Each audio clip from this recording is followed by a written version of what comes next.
এবার তোমাদের বলি পেঁয়াজে কেন নুনটা দিলাম। পেঁয়াজে নুনটা দিলে হয় কি বলো তো, পেঁয়াজটা পুড়বে না, এটা একবার বললাম।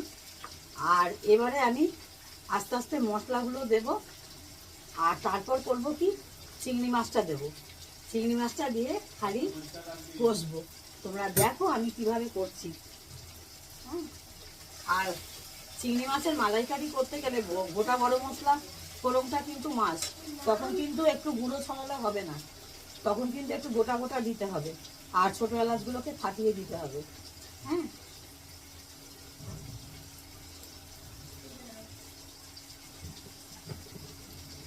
এবার একটু হলুদ দিয়ে দিই অল্প করে।